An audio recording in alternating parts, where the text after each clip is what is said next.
Howdy champs, my name is Mohit and people, today I'm going to show you how to create a quiz in Flash Professional CS6.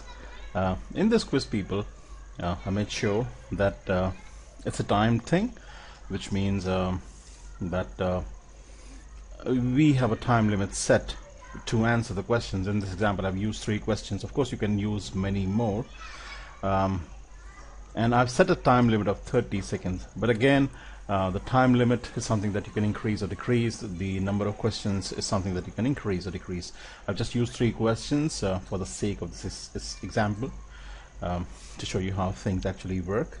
Okay, before I take you deeper into the explanation, I would first like to show you how it looks. So I'm gonna hit Control Enter first up to export the Swift and test the movie. Okay, the very first screen that you get is a stage which has a message for you. It says choose one of the 4 choices given. Only one is correct. One of the 4 questions will be selected, which may or may not be correct. Okay, so the answers to the questions actually, you have 4 choices and you just need to make sure you select the right one.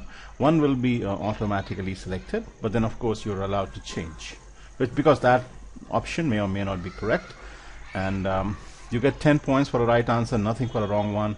You won't be allowed to go back, so there's no previous question button, and there's a 30-second time limit. Okay, so that 30 seconds fires the moment you click on this button which says start quiz.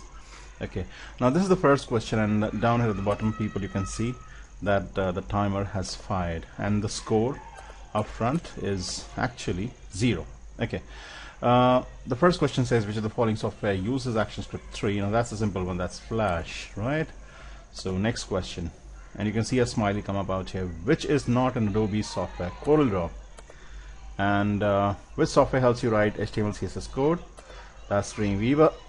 Okay, so just before the total number of seconds, 30 seconds, ran out, I was able to complete the quiz, of course, because I created it.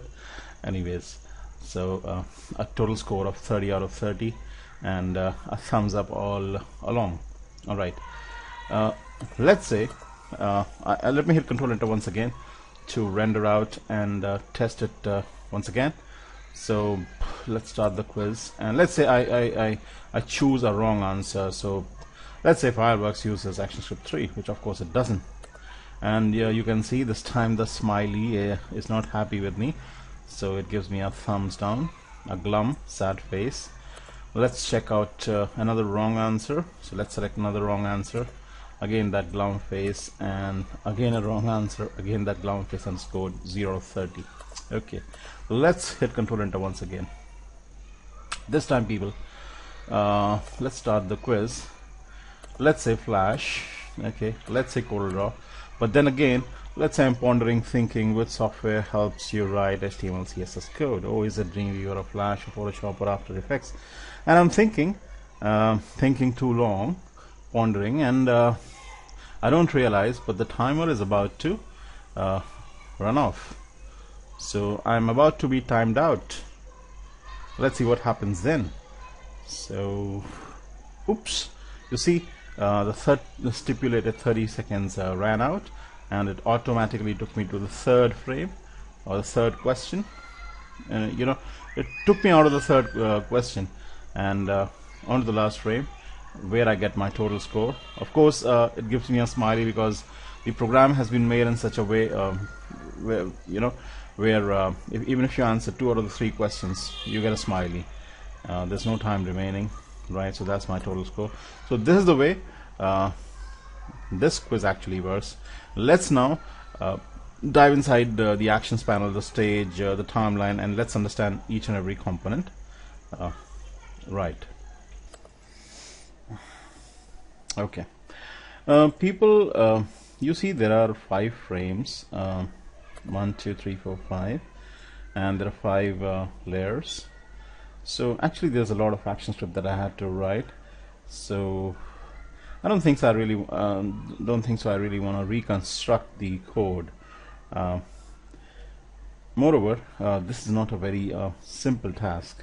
So if you're a beginner, you don't know how to make symbols, you don't know the very basics of ActionScript, I think you can give it a skip, because I'm assuming, and I won't be rewriting the ActionScript. It won't be very easy for you to maybe come back to this tutorial at a later time when you're a little good with the ActionScript. But if you are more or less if you know a little bit of ActionScript, then yes, because I'll be explaining the ActionScript. I won't be, as I said, writing it all over again, right? Okay, so let me now discuss frame by frame, right? Okay, now people, the stage is 550 by 400, which is the standard size. I've given it, you know, a mild gray color, which is a pound sign CCC, right? And okay, this is frame number 1. Now on frame number 1, this is the text box that I drew out by hitting this text tool, but I also made sure that it's classic and static. Static because it doesn't change. It's just a message that I want to convey to the viewer, and says choose one of the 4 given options. One is correct, the other 3 are not. You get 10 points for getting the right one. Alright, and this one out here is the button, people, which I've given an instance name of start btn. Now where did I get this button from? I got this button from the components, which is out here. So this is the, you kind of pull out a, you can pull out a button like this, right? And then as far as the label is concerned, you can just go to the component parameters and give it any label you like. Okay, so whichever label you give it and hit enter, you'll see that label reflect out here. Anyways, since I don't want this button, I'm going to delete it. Okay, this is the way I got the button, and give it an instance name of start btn. So that's all that we have on frame number 1, apart from the ActionScript. Okay, now let's have a look at the timeline. There's 1, 2, 3, 4, 5 layers. The topmost layer belongs to the ActionScript. And let's dive inside the actions panel. Open up the actions panel for you, and let's see what exactly have I written out there. Okay, since we have 4 frames, the first up what I've written is stop parent semicolon. That'll make sure that the playhead doesn't rush to the second, third, fourth, fifth frames. It'll stay put on the very first frame. It'll read the ActionScript, and where I've actually written the start button dot add event listener. So I've added an event listener to the the start quiz button, and I make sure that once somebody clicks on the that button, our function start quiz should fire, and through that function I make sure that only once the person hits that button do you actually go to the next frame. Otherwise you'll stay put on the very first frame. Okay, cool. Now let's take the player on to the next frame. Okay, let's first understand the stage. Alright people, now this bit of text again I drew out through this text field is again classic and static. Static because this text field doesn't change and conveys a message or a question which says which of the following software uses ActionScript 3. Cool. Now where did I get these options? Okay, these are actually radio buttons. Where did I get them from? That was pretty easy. See, once I click on dreamweaver, you can actually see it's a radio button component. So where did I get the radio button component from? You can just go to components, and from there you can pull out a radio button component. So radio button component, yep, there it is. So just pulled out a radio button component like this. So in fact I pulled out 4 radio button components, or you can just pull out one and say Control-C Control-V to replicate. And once you have that radio button component out, then people, you can just go to component parameters, change the label, so my label or whatever. So you see I've just written my label out here, and that label reflects the change out here. Okay, sometimes you may need to increase the width of this, so you can just go to W for width and just increase the width if the text doesn't contain itself within these 100 pixels. Alright, so this way people, I brought out 4 different radio buttons, alright, and respectively changed the label. So the label for the first one was dreamweaver, right? And also I made sure that the first option was selected, so the selected option was checked on. Okay, for the rest of the radio buttons, this selected option was off. This name, group name, radio button group, is the default name, so I didn't need to change it. So it is the way it was. It was just like this when I pushed it onto the stage. All right. So you don't need to touch the group name. Right. Everything else just remains the same. The default. These are all the default values. Okay. Only for the first radio button do I need to make sure that it's selected. Cool. Okay. Now this button, again, I pulled it from the components parameter. As you can see out here, it's a button component, and the instance name for this one I gave it as B1. Okay. This is a text field, people. You can notice it's a classic dynamic text field. I've given it an instance name of countdown.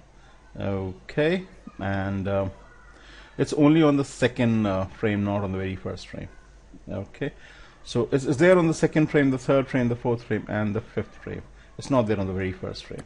Okay, so that's a classic dynamic text field, and this is a classic static text field. Okay, just has the word score. The font family used is a Bremer style regular, and I've actually embedded the font by clicking the embed button and selecting the option character ranges all, giving the name a Bremer regular out here. So as I said, it's not a very basic tutorial. It assumes that you know how to embed the font too, how to pull out components, how to give them instance names, etc. Okay. Right, and this is a classic dynamic text field. Score, you see the instance name is score. It's classic and dynamic because it's gonna change. The score is something which is dynamic. It goes up from 10 to 20 to 30, right? So 0 to 10, 10 to 20, 20 to 30. So obviously you would need it to be dynamic. Excuse me. This score, obviously, again, you see there's a scores layer out here. It's obviously repeated on frame number 2, 3, 4, and 5. Right. Okay. And let's check out the action script on frame number 2. All right. So in line number 1, what I've done is, initially what I've done is I've actually used all the import directives to import the requisite classes. So I am working with the radio button group class, the mouse events, the timer events, right? That is the reason. All the import directives that were needed to write out the code were pulled up using the import directive. Okay. Now obviously, since I'm scoring, I need to have a variable declared upfront. So I've declared a variable my score and I've set it to 0. I've left out comments for you people, which will make things easy for you to understand. And through the text property, I'm making the score text field, which is this text field, equal to my score, which is upfront 0. Okay. I'm adding an empty string to the number because then the whole thing then becomes the string. Okay. Next, people, what I'm doing is I'm creating a new instance of the radio button group class. Okay.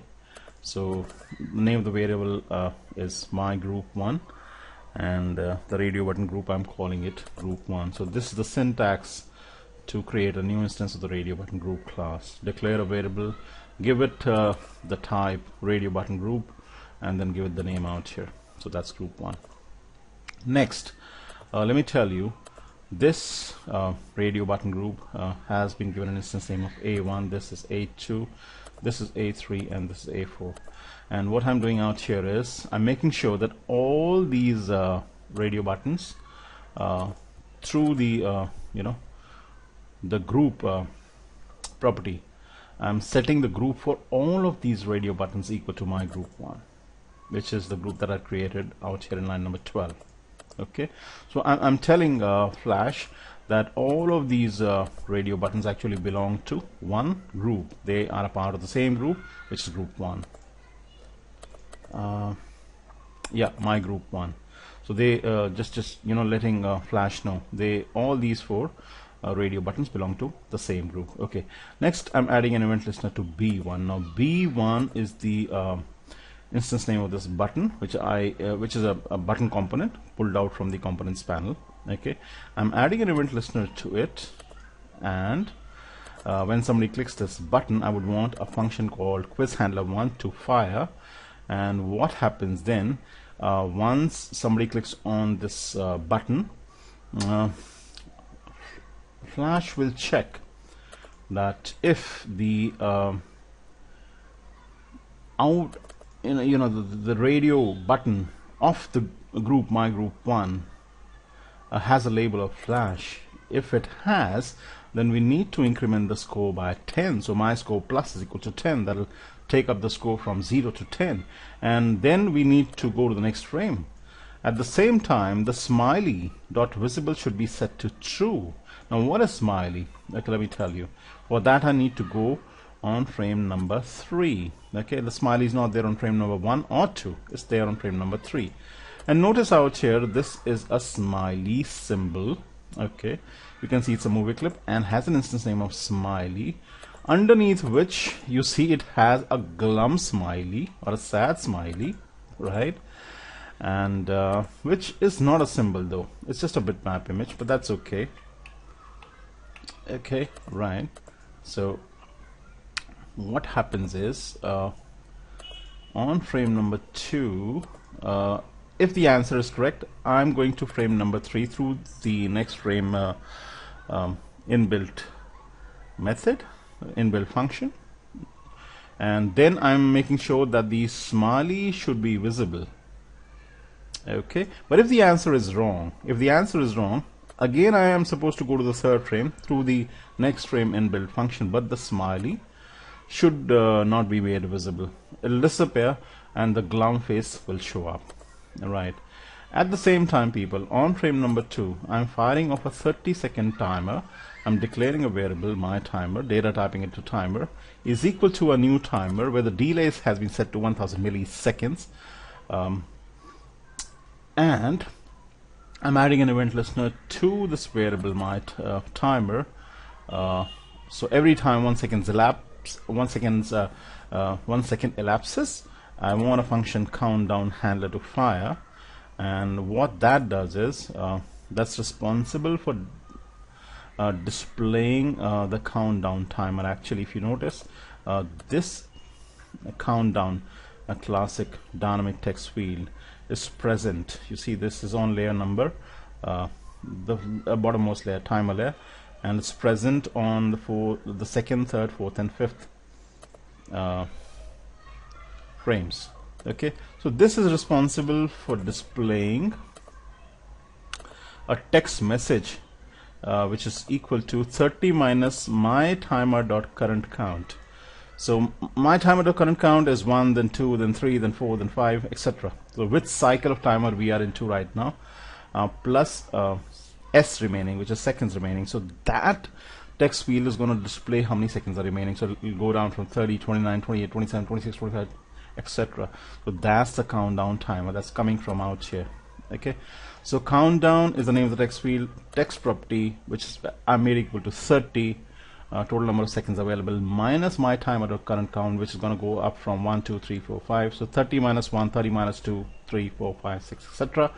and appended to that seconds remaining. Right. And in line number 26, I've written an if conditional, which checks if the current count of the timer has gone up to 30. So have all 30 seconds elapsed. If it has, I'm going to the last frame. So go to and stop on the 5th frame and the last frame out here. Okay, and obviously when you create a timer, you fire a timer. So what happens if you if your 30 seconds elapse and you are taken to the 5th frame? So on the 5th frame, I'm stopping the timer. Okay, let's see how things look like on frame number 3. Okay, so let me I'm on frame number 3 now. This is frame number 3. Okay, again out here we have a classic static text field which just shows a question to the viewer, which says which is not an Adobe software: Flash, CorelDRAW, Photoshop, After Effects. Obviously CorelDRAW is not an Adobe software. Again, people, these are all radio buttons. They're pulled out from the components panel, which is out here. Right.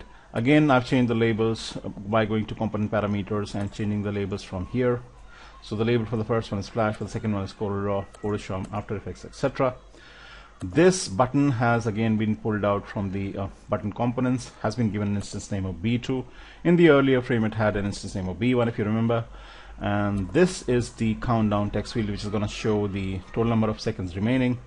This is where you can see the updated score. This one is classic dynamic, this one is classic dynamic as well, but this word score is classic and static because this is not going to change, so it's okay if it's going to be static. Alright, this is the smiley, it's actually a movie clip. You see the instance name is smiley. Underneath we have a glum face which is just a bitmap image. That's okay. That bitmap image shows up only when this is not visible. The upper smiley is not visible. Okay, so let's discuss the action script on frame number 3. Alright. Okay, so what I've done is I've created yet another instance of the radio button group class, and then which I've declared a variable mygroup2, and I would want AN1, AN2, AN3 and AN4 to be a part of my group 2. Now what is AN? Okay, this radio button has an instance name of AN. This has has an instance name of AN1. The third Photoshop has an instance name of AN3. After Effects has an instance name of AN4. Okay, so basically I'm telling Flash that I would want AN1, 2, 3 and 4 to be a part of my group, a radio button group. Alright. Line number 4, through the text property updates the score in the score text field, which is then equal to my score variable. I'm adding an empty string to turn a number into a string, because this field score then is going to show up the updated score. Alright, I've added an event listener to B2. This is B2 people, B2, and yep, what that does is if somebody clicks on that button, a function called quiz handler 2 should fire, and it checks if the if the option selected of my group 2 has a label of CorelDRAW, then the score should be updated. We should go to the next frame, and the smiley should the visibility of the smiley should be on if it's if the answer is correct. If it is not correct, then we should go to the next frame, but the visibility of the smiley should be turned off, which means the glum face underneath would show up. Right, let's go to the 4th frame. Let's understand what exactly is there on the stage. In fact,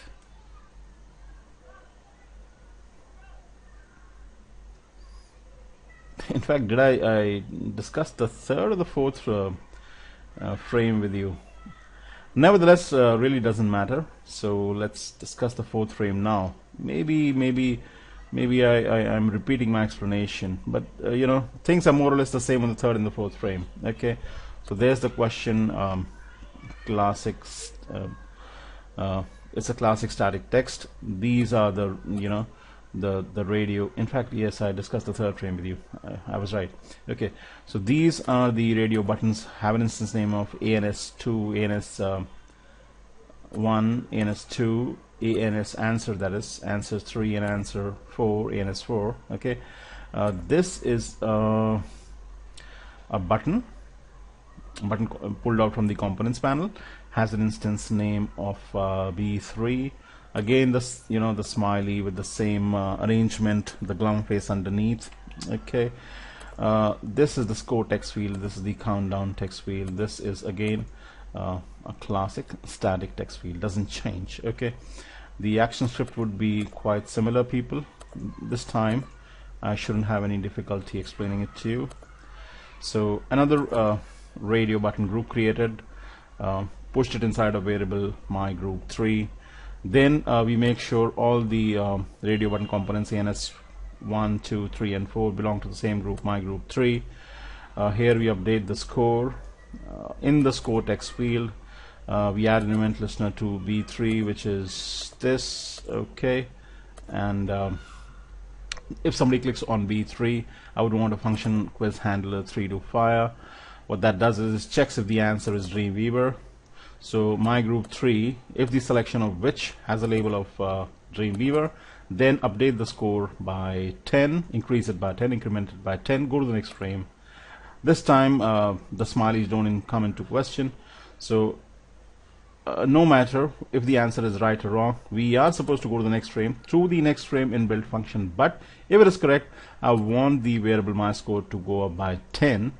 And let's see what exactly is there on the 5th frame. Okay, so this is the 5th frame, people. We have a total score static, classic static text field. Okay, this obviously doesn't change. This is the score text field that I talked about earlier, which will contain the updated scores. This is the smiley, which has a ground face underneath. Okay, this is the countdown text field. Again, classic dynamic is going to show up the updated scores. Again, has a font family of a Brima regular. The font has been embedded. Cool, and let's discuss the action script on frame number 5, or the last frame. Okay, it's very simple, people. I'm updating the score in the text field through the text property, making it equal to the variable my score, plus I'm adding, I really don't need this bit. Okay, plus I'm adding another string which is equal to out of 30. So updating this goes out here. Let me just save and be sure that I was right. Okay, so the changes actually are not wrong. So next, yeah, 10 or 30, correct.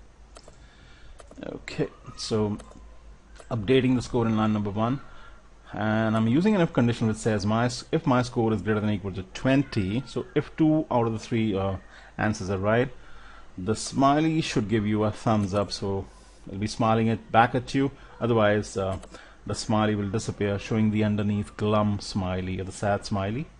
Okay, and obviously on the last frame I'm supposed to stop the timer, so stopping the timer on the last frame.